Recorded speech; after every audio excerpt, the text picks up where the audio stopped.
Hello friends, ఈరోజు అయితే నేను మీకు సాఫ్ట్వేర్ ఇంజనీరింగ్లో సాఫ్ట్వేర్ మిత్స్ ఈ టాపిక్ని అయితే క్లియర్గా ఎక్స్ప్లెయిన్ చేస్తాను. ఫస్ట్ ఆఫ్ ఆల్, మిత్ అంటే ఏంటి అంటే it is one type of assumption are expectation అనమాట. సో మనం కొన్ని ఎక్స్పెక్టేషన్స్ చేస్తాం, అవి అవ్వచ్చు అవ్వకపోవచ్చు అనమాట. వాటిని మనం మిత్ అని అంటారు. సాఫ్ట్వేర్ మిత్ అంటే మనం సాఫ్ట్వేర్ని డెవలప్ చేసే టైంలో మనం కొన్ని అజంప్షన్స్ అనేవి పెట్టుకుంటాం. అంటే కొన్ని ఎక్స్పెక్టేషన్స్, ఇది ఇలా అవ్వాలి అని చెప్పి మనం అనుకుంటాం, కానీ రియాలిటీలోకి వచ్చేసరికి అలా అవ్వకపోవచ్చు అనమాట. ఓకే, సో దాన్ని మనం సాఫ్ట్వేర్ మిత్స్ అని అంటారనమాట. ఇప్పుడు డెఫినేషన్ చూడండి, మీకు క్లియర్గా అర్థమవుతుంది. Software myth means common belief. Okay, software myth అంటే ఏంటి? ఇది ఒక కామన్ బిలీఫ్ అనమాట. About the software development they may not be true. Okay, these myths are sometimes lead to false expectation. Okay, false ఎక్స్పెక్టేషన్కి ఇచ్చే ఛాన్సెస్ ఎక్కువ ఉంటాయి అన్నమాట. దాన్ని మనం మిత్ అని అంటారు. The myths are classified into 3 types. They are management myth, customer myth and practitioner myth or developer myth. Okay, so మొత్తం మనకైతే 3 types ఆఫ్ మిత్స్ ఉన్నాయి. ఆ మిత్స్ ఏంటంటే మేనేజ్మెంట్, కస్టమర్ అండ్ పార్టీషనర్ మిత్స్. ఒక్కొక్క దాని గురించి క్లియర్గా ఎక్స్ప్లెయిన్ చేస్తాను. సో ఫస్ట్ మిత్ ఏంటంటే మేనేజ్మెంట్ మిత్. సో సాఫ్ట్వేర్ని డెవలప్ చేసే టైంలో మొత్తాన్ని మేనేజ్ చేసే వాళ్ళని మనం మేనేజ్మెంట్ అని అంటారు. మొత్తం రెస్పాన్సిబిలిటీ కూడా అంతా మేనేజ్మెంట్ మీదే ఉంటుంది. సో మేనేజ్మెంట్ ఏమనుకుంటారంటే కొన్ని బిలీఫ్స్, కొన్ని అజంప్షన్స్ పెట్టుకుంటారు, కానీ రియాలిటీలోకి వచ్చేసరికి ఆ అజంప్షన్స్ ఏవి కూడా ట్రూ అవ్వవు. ఓకే, ఆ అజంప్షన్స్ ఏంటో చూద్దాం. ఫస్ట్ మిత్ ఏంటంటే, సో మనం సాఫ్ట్వేర్ని డెవలప్ చేయాలి అంటే ఆ సాఫ్ట్వేర్ యొక్క ప్రొసీజర్స్, స్టాండర్డ్స్ మొత్తం అంతా కూడా ఒక బుక్లో రాసి పెట్టుంటుంది. ఆ బుక్ని ఫాలో అయిపోతే ఇంకా మనం ఈజీగా సాఫ్ట్వేర్ని డెవలప్ చేసేయచ్చు అని చెప్పి మేనేజ్మెంట్ అనుకుంటుంది అనమాట. కానీ రియాలిటీలోకి వచ్చేసరికి ఏమవుతుంది అంటే ఆ బుక్లో ఉన్న స్టాండర్డ్స్ని, ప్రొసీజర్స్ని కరెక్ట్గా మనం ఫాలో చేయలేమన్నమాట. ఒకవేళ ఫాలో చేసినా కానీ మనకి కరెక్ట్ క్వాలిటీ అనేది రాదనమాట. సో అది రియాలిటీ. ఓకే, సో చూడండి, మీకు క్లియర్గా అర్థమవుతుంది. So the management things we already have a book with full of standards and procedures. By reading those books we can develop software. Okay, ఇందాక చెప్పాను కదా. సో జస్ట్ ఆ స్టాండర్డ్స్, ఆ ప్రొసీజర్స్ మొత్తం ఒక సాఫ్ట్వేర్ని డెవలప్ చేయడానికి కావాల్సినవి అన్నీ కూడా ఆ బుక్లో రాసి పెట్టుంటారు. ఆ బుక్ని యూజ్ చేసుకొని మనం ఈజీగా డెవలప్ చేసేయచ్చు అని చెప్పి మేనేజ్మెంట్ అనుకుంటుంది. కానీ రియాలిటీలోకి వచ్చేసరికి ఏమవుతుందో చూడండి. If all standards and procedures are present in book, they help to develop a software, but it is not possible for maintaining a correct quality. Okay, so ఆ బుక్లో ప్రొసీజర్స్ని, స్టాండర్డ్స్ని వాటన్నిటిని మనం ఫాలో అయ్యి ఒక సాఫ్ట్వేర్ని డెవలప్ చేసినా కానీ మనం కరెక్ట్గా సాఫ్ట్వేర్ని క్వాలిటీ అనేది మెయింటైన్ చేయలేము. కరెక్ట్ క్వాలిటీ అనేది మనం మెయింటైన్ చేయలేము అని చెప్పేది రియాలిటీ అనమాట. ఓకే, ఇది ఫస్ట్ మిత్ ఏంటంటే మేనేజ్మెంట్ మిత్, ఫస్ట్ మిత్ ఇది. Okay, second type of myth ఏంటి అంటే, ఇప్పుడు మనం ఒక సాఫ్ట్వేర్ని డెవలప్ చేయాలి అంటే ఇంత టైంలోనే డెవలప్ చేయాలి అని చెప్పి మనకి టైం లిమిట్ అనేది ఉంటుంది అనమాట. ఆ టైం లిమిట్లో మనం ఖచ్చితంగా సాఫ్ట్వేర్ని డెవలప్ చేయాలి. అప్పుడు మనం ఆ టైం లిమిట్లో మనం చేయలేకపోతే మేనేజ్మెంట్ ఏమనుకుంటుంది అంటే, ఏముంది ఇంకొక 2-3 ఎక్స్ట్రాగా పీపుల్స్ని యాడ్ చేయటం వల్ల ఇన్ టైంలోనే మనం సాఫ్ట్వేర్ని డెవలప్ చేసేసి క్లయింట్కి ఇచ్చేయచ్చు అని అనుకుంటారన్నమాట. కానీ రియాలిటీలోకి వచ్చేసరికి అది జరగదు. ఇంకా ఎక్స్ట్రా టైం అవుతుంది, కానీ ఇన్ టైంలో అయితే మనం కంప్లీట్ చేయలేం. ఎందుకు అంటే ఇప్పుడు చూడండి, మనం 2-3 ఎక్స్ట్రాగా యాడ్ చేసుకున్నామంటే వాళ్ళు న్యూ పీపుల్స్, వాళ్ళకి అసలు ఏమీ తెలియదు. సో మనం మొత్తం ఫస్ట్ నుంచి ఇప్పుడు దాకా ఎక్కడ దాకా అయితే చేసామో అక్కడ దాకా ప్రతిదీ కూడా మనం ఎక్స్ప్లెయిన్ చేసుకుంటూ రావాలి. అలా ఎక్స్ప్లెయిన్ చేసుకుంటూ వచ్చే టైంకే ఇంకా ఎక్స్ట్రా టైం అనేది పడుతుంది అనమాట. సో రియాలిటీలోకి వచ్చేసరికి ఇంకొంతమంది యాడ్ చేయటం వల్ల మనం ఇన్ టైంలోనే సాఫ్ట్వేర్ని డెవలప్ చేసేసి ఇచ్చేయచ్చు అనేది జరగదు అని చెప్పి మనం రియాలిటీలో చూపిస్తాం. అదే second type of myth. So చూడండి, ఇప్పుడు మీకు క్లియర్గా అర్థమవుతుంది. Second type of myth, adding new peoples in to the project lead to finish the project in a schedule time. Schedule టైంలోనే మనం ఒక ప్రాజెక్ట్ని ఫినిష్ చేయాలి అంటే ఇంకో 2-3 యాడ్ చేసేస్తే సరిపోతుంది, ఆ టైంలోనే మనం ఫినిష్ చేసేస్తాము అని చెప్పి మేనేజ్మెంట్ అనుకుంటారు. కానీ రియాలిటీలోకి వచ్చేసరికి ఏమవుతుందో చూడండి. Adding new peoples in to the project cannot make the project can complete in time and it reduce the time period to explain overall the project and the money will also increased. Okay, so మనం overall ప్రాజెక్ట్ని explain చేయటంతోనే ఇంకా time అనేది increase అవుతుంది కానీ reduce అనేది అవ్వదు అని చెప్పి రియాలిటీలో చెప్తాడన్నమాట. And money will also increased. So money కూడా మనకి కాస్ట్ కూడా పెరుగుతుంది, అంతేగాని తగ్గదన్నమాట. ఒక 2-3 యాడ్ చేయటం వల్ల వాళ్ళకు కూడా మనం మనీ అనేది పే చేయాలి. సో దీంతో మనకి టైం వేస్ట్, మనీ వేస్ట్ అనమాట. సో రియాలిటీలో అయితే మనకి ఇంక్రీజ్ అనేది ఎక్కువ అవుతుంది కానీ రెడ్యూస్ అవ్వదు అని చెప్పి రియాలిటీలో చెప్తాడు. ఇవి మేనేజ్మెంట్ మిత్స్ అనమాట. ఇలా ఈ 2 వేస్లో మనం మేనేజ్మెంట్ మిత్స్ అనేవి చెప్తామన్నమాట.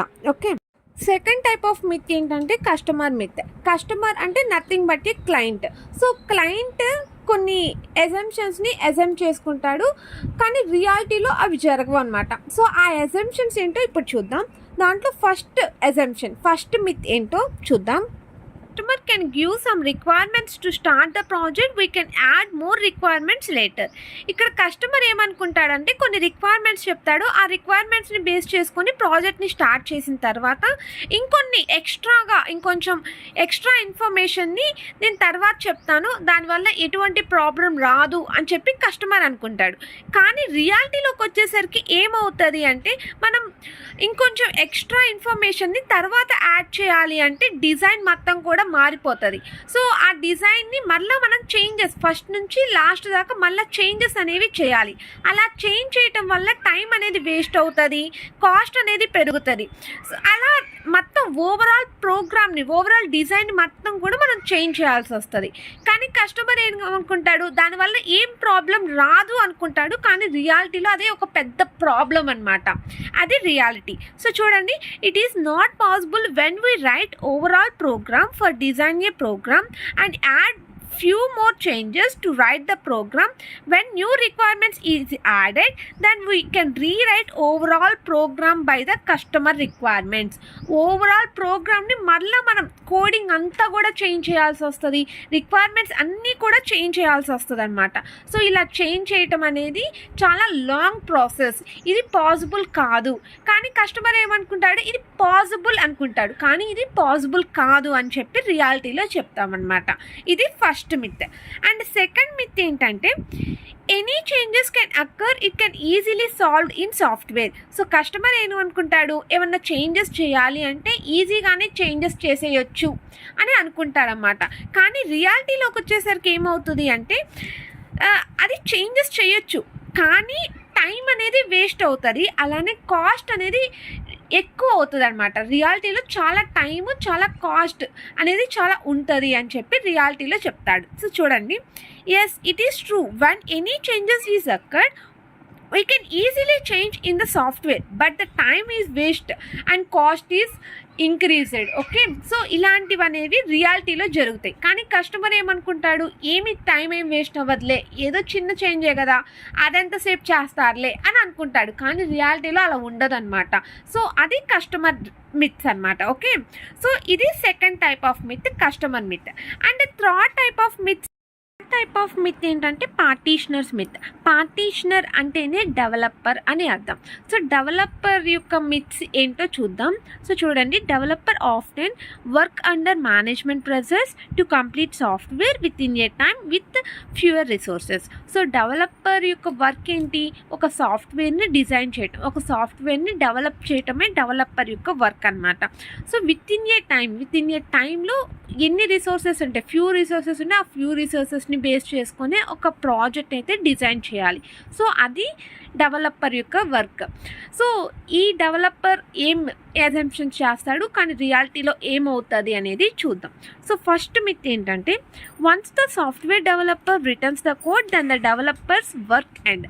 సో డెవలపర్ ఏమనుకుంటాడు అంటే ఒకసారి నేను ఒక సాఫ్ట్వేర్ని డెవలప్ చేయటంతో నా వర్క్ అయిపోయింది, నేను ఇంకేం చేయాల్సిన పని లేదు అని డెవలపర్ అనుకుంటాడు. కానీ రియాలిటీలోకి వచ్చేసరికి ఏమవుతుంది అంటే ఆ డెవలప్ చేసిన దాంట్లో ఏమన్నా రిక్వైర్మెంట్స్ అనేవి మిస్ అయినా, ఏమన్నా చేంజెస్ చేయాల్సి వచ్చినా తన వర్క్ అక్కడితో ఎండ్ అవ్వాల, ఇంకా వర్క్ చేయాలి అనేది రియాలిటీ అనమాట. ఓకే, సో చూడండి, if the programmer write a code and delivery to the customer while it is working and when it is checked for the customer requirements any one of the requirement is missed then we can change entire program. Okay, అర్థమైందా? So మనం ఏదైనా కోడ్ని రాసేసి కస్టమర్కి ఇచ్చేసిన తర్వాత ఇంకా ఏదైనా రిక్వైర్మెంట్ అనేది మిస్ అయినా ఆ కోడ్ అనేది మళ్ళీ రాయాల్సి వస్తుంది. తన వర్క్ అక్కడితో అయిపోలా, సో మళ్ళీ rewrite the code, right? So అలా కోడ్ని రీరైట్ చేయటంతో మళ్ళీ వర్క్ అనేది స్టార్ట్ అవుతుంది. సో అది రియాలిటీ అనమాట. సో అక్కడితో వర్క్ అయిపోయింది అని ఏ డెవలపరు అనుకోకూడదు. వర్క్ అనేది, ప్రాజెక్ట్ అనేది మనం కస్టమర్కి ఇచ్చేదాకా వర్క్ ఉంటుంది అనే అనుకోవాలన్నమాట. అది రియాలిటీ. అండ్ సెకండ్ మిత్ ఏంటంటే చూడండి, సో సెకండ్ మిత్ ఏంటి అంటే working program is only work product for the software project. ఇదేంటి అంటే ఇప్పుడు డెవలపర్కి ఏదైనా వర్క్ ఇస్తే ఆ వర్క్ ఒక్కటే చేస్తే సరిపోతుంది అని చెప్పి డెవలపర్ అనుకుంటాడు. కానీ రియాలిటీలోకి వచ్చేసరికి ఆ వర్క్తో పాటు ఇంకొంచెం ఎక్స్ట్రా వర్క్ కూడా చేయాల్సి ఉంటుంది అనేది రియాలిటీ అనమాట. సో రియాలిటీ చూసి మీకు క్లియర్గా అర్థమవుతుంది. చూడండి, the working program is the major component of any software project. Along these are so many works should be present like creating a document for software etcetera. So ఇప్పుడు ఏదైనా కోడింగ్ని design చేయమని డెవలపర్కి ఇస్తే ఆ కోడింగ్ని డిజైన్ చేస్తే సరిపోదు, దాంతోపాటు డాక్యుమెంటేషన్ ప్రిపేర్ చేయడం కానీ, పీపీటీని ప్రిపేర్ చేయడం కానీ, ఇటువంటి ఎక్స్ట్రా వర్క్స్ కూడా డెవలపర్కి ఉంటుంది. ఓన్లీ కోడింగే కాదు అని చెప్పి చెప్తాడన్నమాట. ఇది సెకండ్ మిత్. థర్డ్ వన్ ఏంటి అంటే డెవలపర్ ఏమనుకుంటాడు అంటే ఇప్పుడు నేనే కదా ఒక సాఫ్ట్వేర్ని డెవలప్ చేసింది, కోడింగ్ మొత్తం రాసింది నేనే కదా, పిన్ టు పిన్ మొత్తం నేను చెక్ చేసుకుంటూనే రాశాను కదా, ఎటువంటి బగ్స్, ఎటువంటి మిస్టేక్స్ ఉండవు, ఇంకా డైరెక్ట్గా కస్టమర్కి ఇచ్చేయచ్చు అని చెప్పి అనుకుంటాడన్నమాట. కానీ రియాలిటీలోకి వచ్చేసరికి ఏమవుతుంది అంటే తను రాసిన కోడింగ్లోనే కొన్ని మిస్టేక్స్ అనేవి ఉండొచ్చు, కొన్ని మిస్సింగ్ లెటర్స్ కానీ, మిస్సింగ్ సింబల్స్ కానీ, ఏమన్నా కొన్ని ఎర్రర్స్ అనేవి ఉండొచ్చు. కానీ డెవలపర్ ఏమనుకుంటాడు, నేను రాసిన దాంట్లో ఏం ఎర్రర్స్ ఉంటాయి, నేను అంత క్లియర్గా లైన్ టు లైన్ మొత్తం చూసుకుంటూనే రాశాను, నాకు ఏ ప్రాబ్లం లేదు, ఎటువంటి మిస్టేక్స్ రావు అని కాన్ఫిడెంట్గా ఉండి డెలివరీ ఇచ్చేద్దాం అని అనుకుంటాడనమాట. కానీ రియాలిటీలో అది జరగదు. ఏదో కొన్ని మిస్టేక్స్ అనేవి ఉంటాయి, ఆ ఎర్రర్స్ని మనం రీరైట్ చేయాలన్నమాట, వాటన్నిటిని రీచెక్ చేసుకోవాలి. అది రియాలిటీ అనమాట. సో ఇలా మనకి డెవలపర్ పార్టీషనల్లో 3 మిత్స్ అనేవి ఉన్నాయి అన్నమాట. ఇవి సాఫ్ట్వేర్ మిత్స్. ఓకే.